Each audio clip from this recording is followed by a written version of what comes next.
Hey, this is JJ French from Twisted Sister, and you're listening to Everything Fab Four on Salon.com.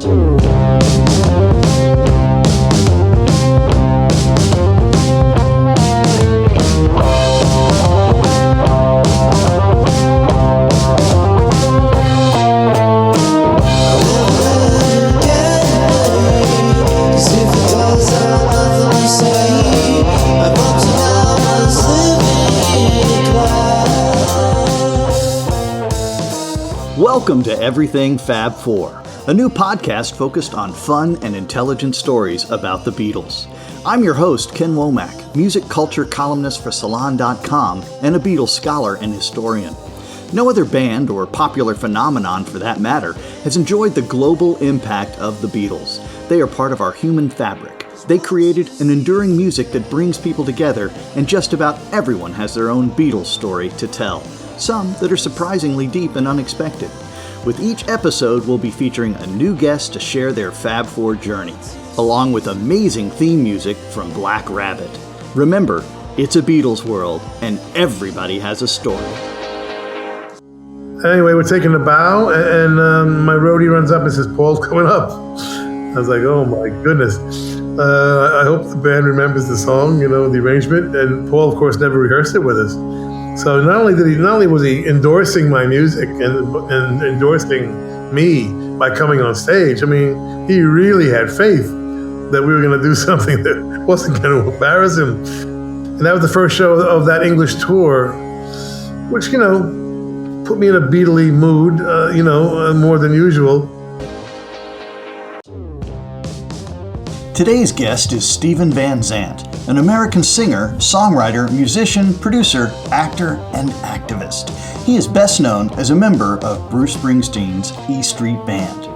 He is also known for his roles on television drama series, such as Silvio Dante on The Sopranos and Frank Tagliano on Lilyhammer. Since the 1980s, Van Zandt has led his own solo band called Little Steven and the Disciples of Soul.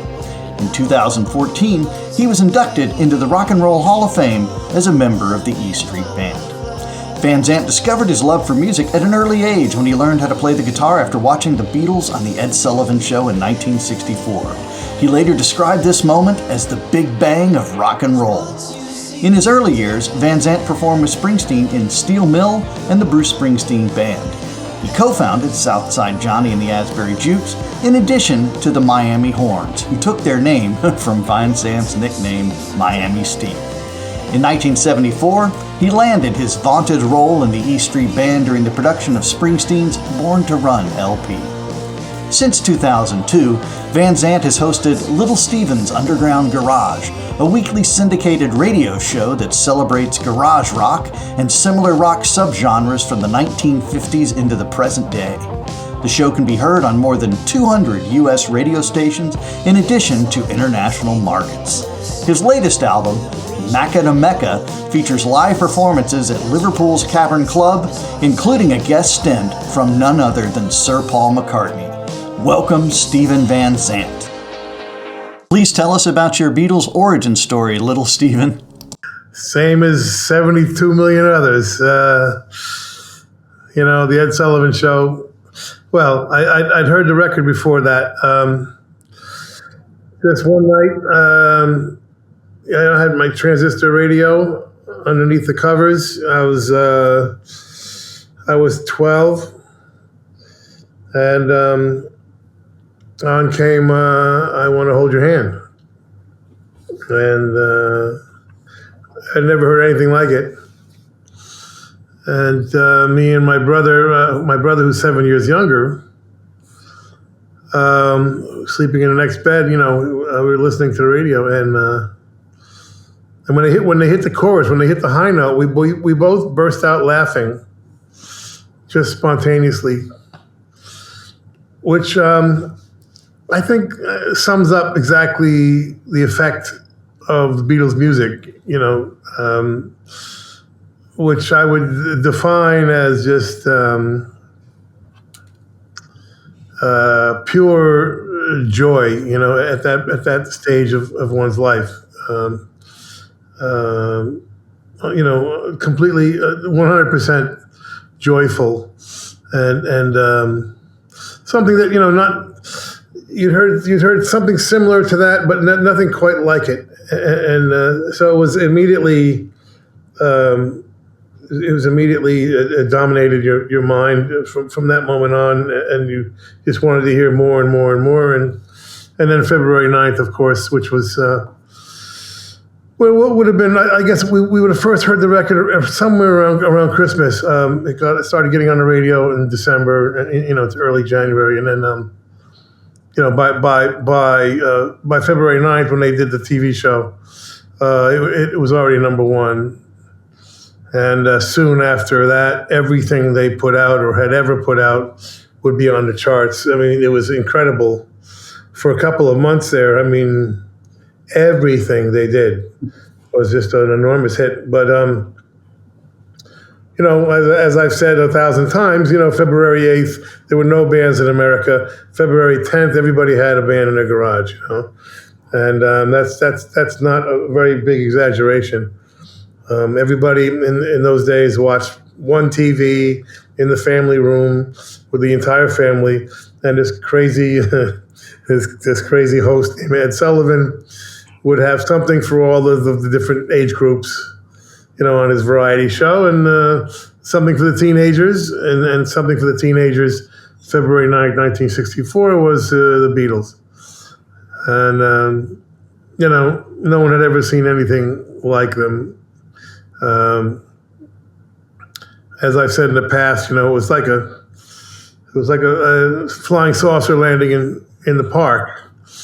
Only you'd seen flying saucers land in the park, in the movies. So this was actually more incredible than that. They were just perfect. Their harmony was perfect. Their hair, the clothes, they were smart, very witty. And as I said, it was a 1-2 punch for me because, 4 months later, the Rolling Stones came in June, and that was equally important because the Beatles. The Stones made it look easier than it was. They didn't have harmony. They wore what they felt like. The hair wasn't perfect except for Brian Jones, and the Beatles. We caught the Beatles halfway through the career. They got together in '57. They were gone basically in '69. So we discovered them pretty much halfway through the career already. So they were extraordinarily good. They were sophisticated beyond our comprehension. So. You couldn't really imagine doing it. So as I like to say, the Beatles showed us a new world, and the Rolling Stones invited us in 4 months later. I love that. So you've had the opportunity to play with Paul and meet these guys. How does a miracle like this happen? People always think we were so noble and courageous to stick to our guns, when everybody in the neighborhood had an option, they took it, and only 2 guys were left standing in New Jersey, which is me and Bruce Springsteen. To be honest, it wasn't because we were courageous or steadfast or dedicated. We couldn't do anything else. We were incapable of anything else. We were complete misfits, freaks, outcasts, and society had no place for us whatsoever.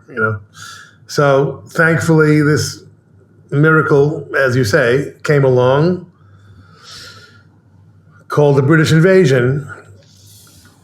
And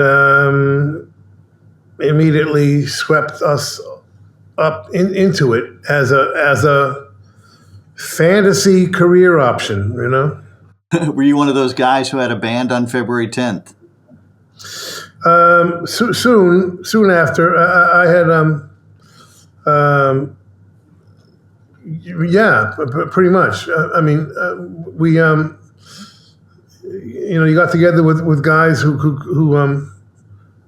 could play things. We accordions were big in those days, and my first band was with a guy with an accordion, Bruce Gumbert, who as soon as we saw the Dave Clark 5 on Ed Sullivan, all the accordion players traded it in for Vox organ or Farfisa organ, But accordions were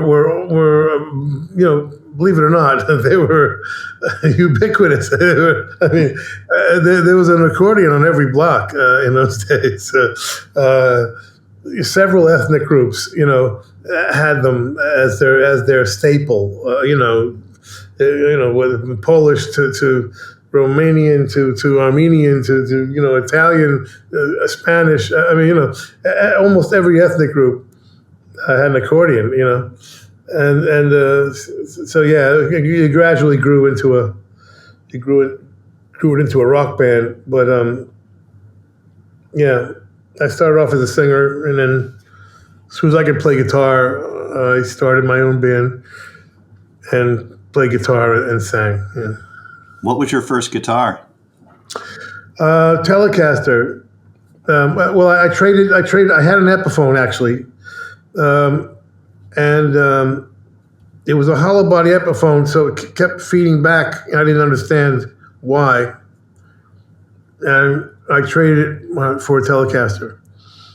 And I was the Telecaster guy for several years until Bruce decided he wanted to try it, and then he asked me if he could switch to Telecaster, because in those days your guitar was your identity. Everybody had a different guitar. Oh, so what happened when he became the Telecaster guy? Yes, he asked my permission to become the Telecaster guy. I'm not kidding. And I was like, yeah, what the hell? I started playing a Stratocaster. So when did it start to dawn on you that in this wonderful shadow of the miracle of the Beatles, that you could be moving toward a place where this was going to be your job option? Oh, well, you didn't really,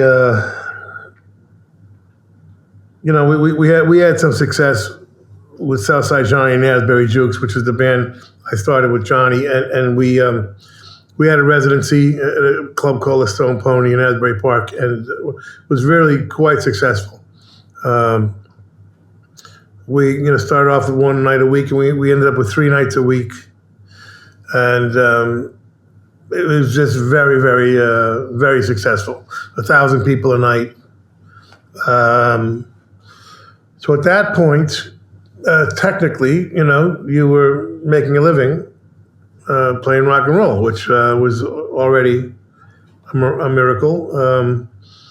There was that one more stage of getting into the business, which would come, Bruce got signed first, and then Southside got signed, and then eventually, and then I got signed myself a few years later. I think by the time I left Southside and joined the E Street Band. We were kind of shaky, really until the River. To be honest, we worked a little bit with Born to Run. We worked a little bit more with Darkness on the Edge of Town. Once we had this very big agent, Frank Barcelona, adopted us, which was a lifesaver. But we weren't really doing very well until the River, and we finally had our first hit record with Hungry Heart. That was the point where officially you're now in the business and you're making a living, So that was 81 or something, right? 80, yeah. So me and Bruce started playing in 65. So what's that? 15, 16 years of dues, Paul McCartney used to joke about the overnight success, right? I'm telling you, yeah. The Beatles were the second longest. We may have been the longest you know, to before we made it. Working at it before we made it. But the Beatles were probably second. I mean, they're doing six sets a night in Hamburg, 7 nights a week for months at a time, which is incredible. And working all the time, and so like I said, by the time we discovered them, they'd already been huge in England and had a bunch of hits already, and so we discovered them quite late. But they were probably the second longest gestation from birth to success. But we were definitely the longest, I think, in history that will ever be. When we return, Steven Van Zandt will tell us more about making it in the business and what it was like to play live with Paul McCartney at the Cavern Club. We're back with Everything Fab Four. Steven, you've been talking about the difficulties of breaking into the business and then sustaining your career.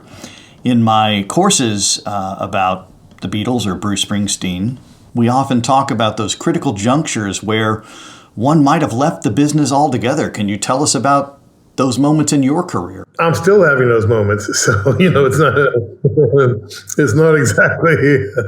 not a distant memory for me. But I quit playing entirely for a couple of years and worked construction on the roads. I figured we'd missed it. We'd missed the boat, and everything great had been done, and we were too late. And I wasn't really wrong, but I didn't see, I didn't see a post-Renaissance period, which clearly there was, and to some very, very diluted sense still is, but there was in fact a post-Renaissance that would begin in the 70s, and we would end up being a part of that as the third generation of rock and roll, But I didn't see that coming, and I wasn't really looking forward to it. I thought, we'd missed the Renaissance, which we did. Was the moment for you to get back into it, at least during that period? Was it when Bruce asked you to arrange 10th Avenue Freeze Out? No, it was a bizarre road, which my whole life is.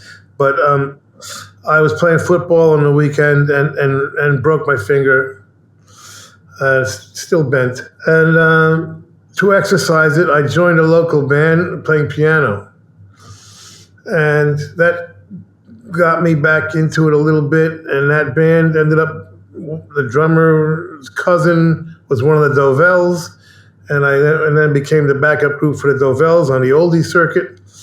And that was really my education began on that oldie circuit, meeting all of the pioneers and listening to them every night and really being immersed in the first generation of rock. That was an extremely important moment.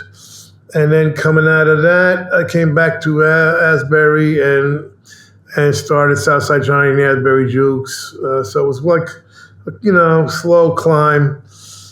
And then I got tired of that because I was managing the band also, and every week was a different fight with the club owners and whatever. And I wanted a break for a minute. And Bruce had booked 7 gigs on the Born to Run tour.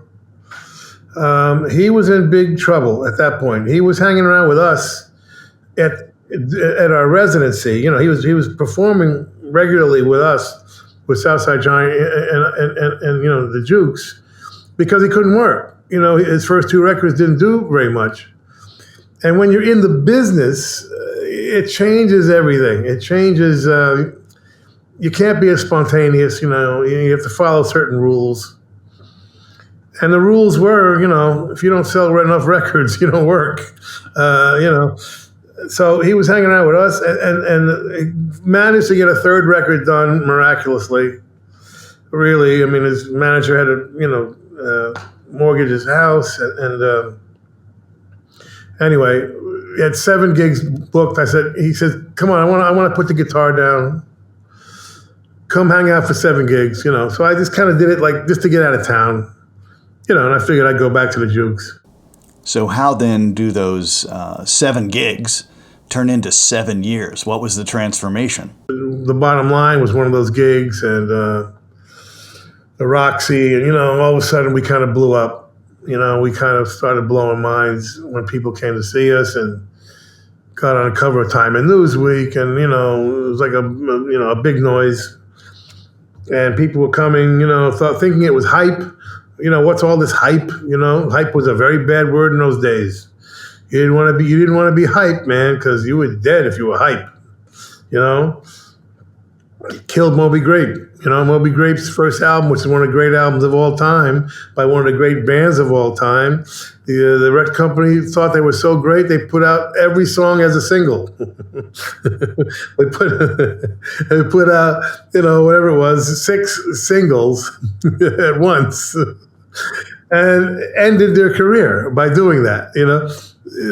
That's how delicate and fragile and weird things were in those days. Anyway, so all of a sudden he's on the cover of Time and Newsweek, and no one's ever heard of him. So obviously it must be hype. So people came to laugh at us, and and instead we blew their minds. So all of a sudden we weren't so dead. The rumors of our death became exaggerated, and I stayed for 7 years.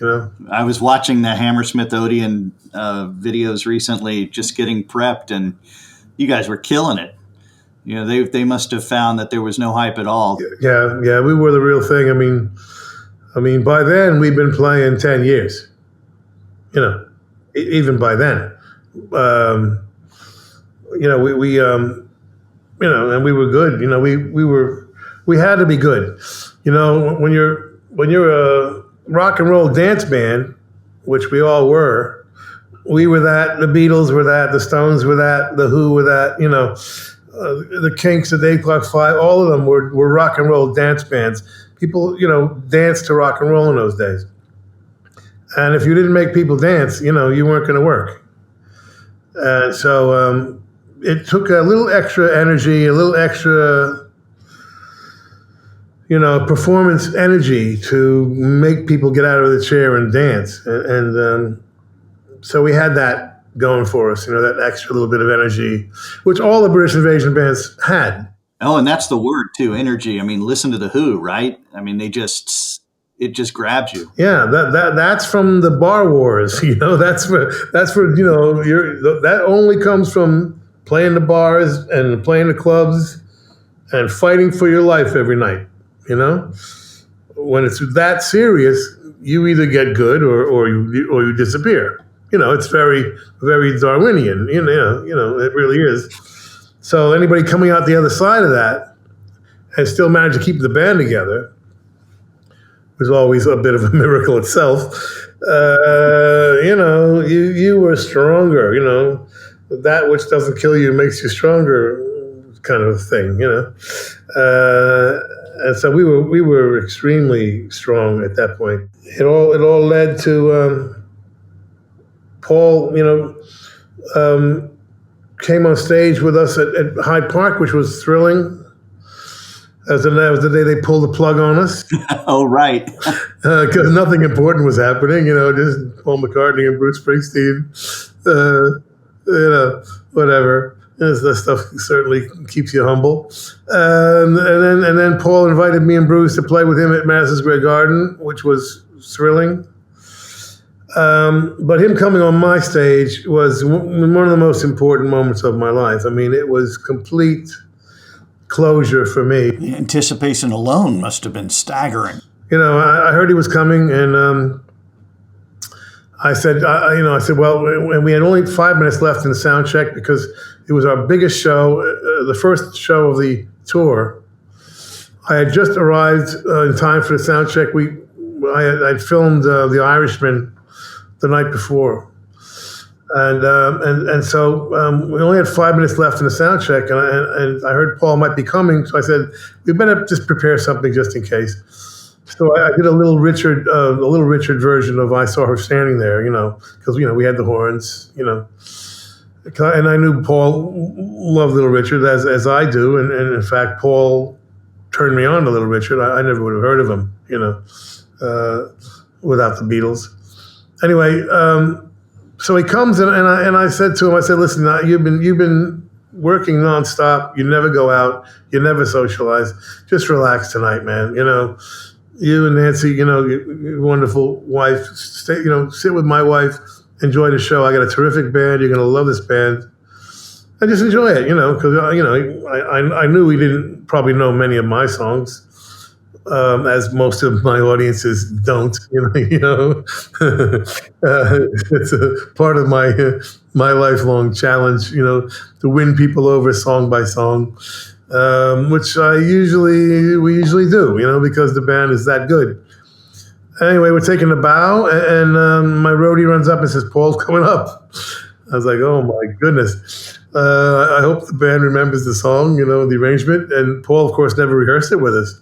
So not only was he endorsing my music and endorsing me by coming on stage, I mean, he really had faith that we were going to do something that wasn't going to embarrass him, And he came on with a guitar.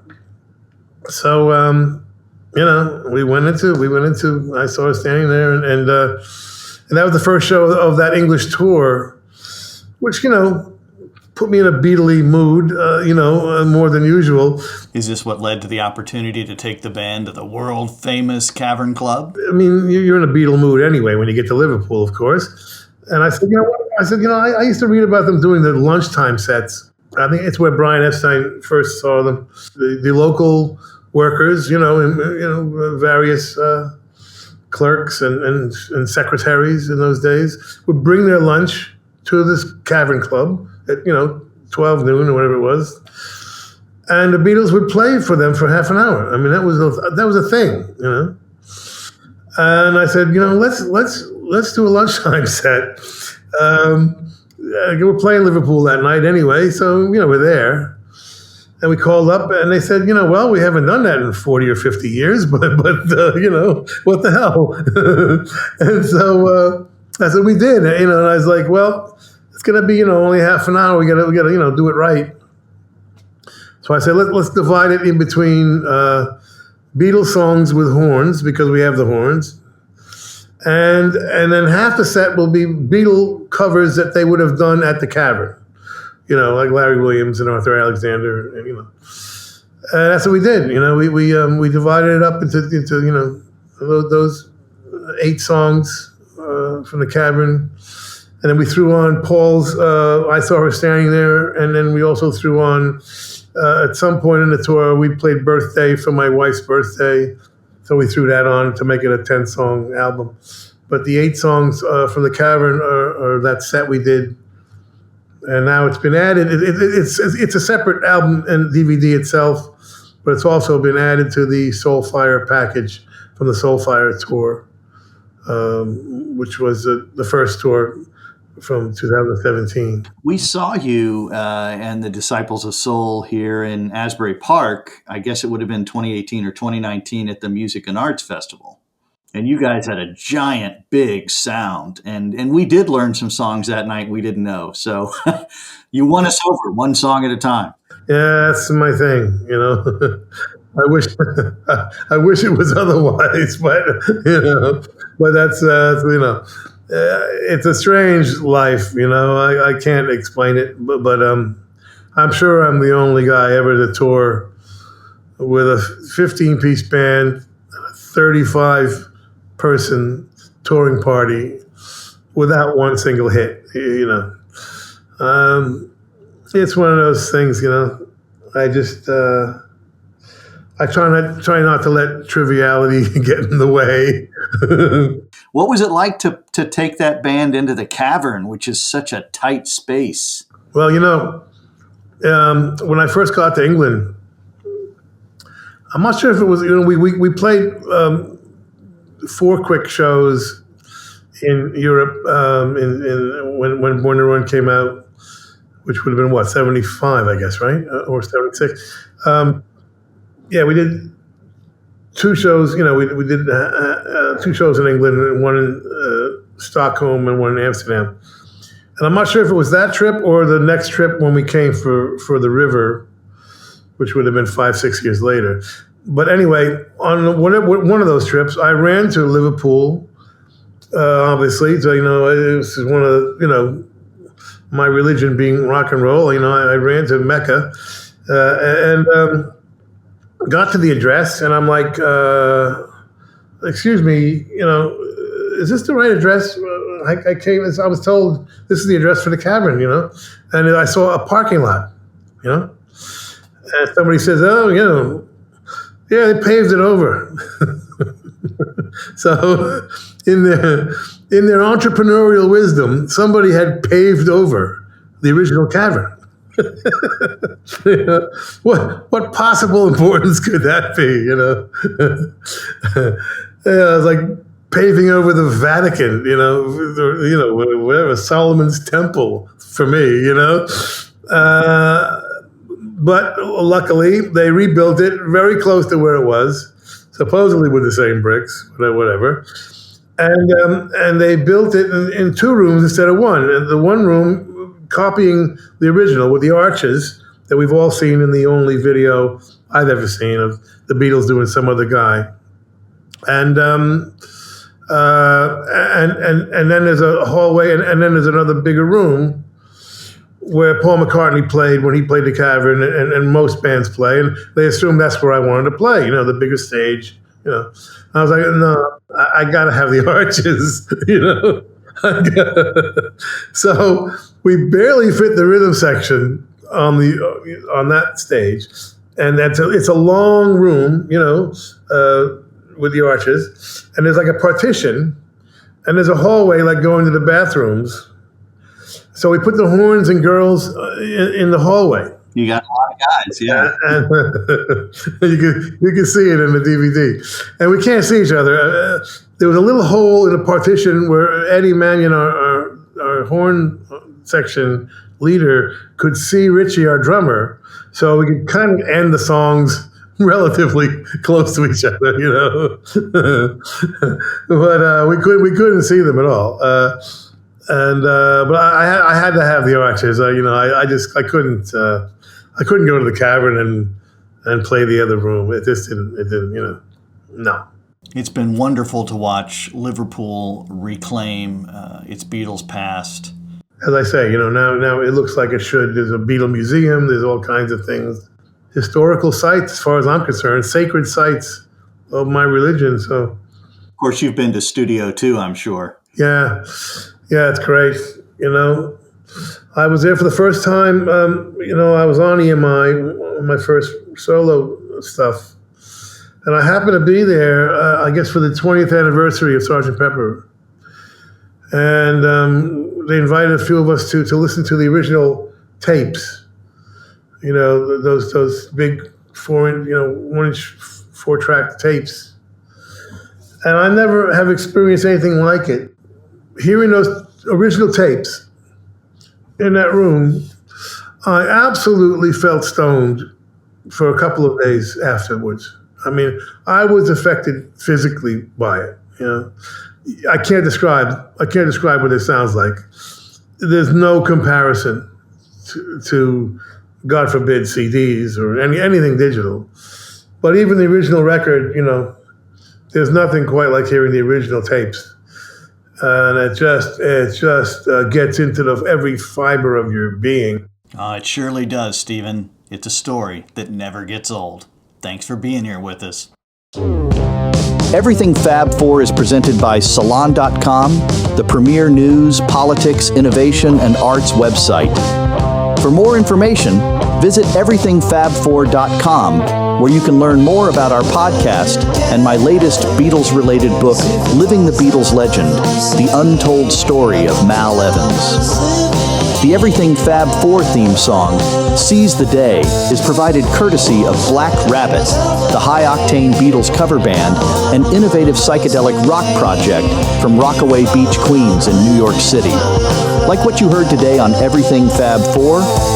Be sure to subscribe, give us a rating, and recommend the show to your friends.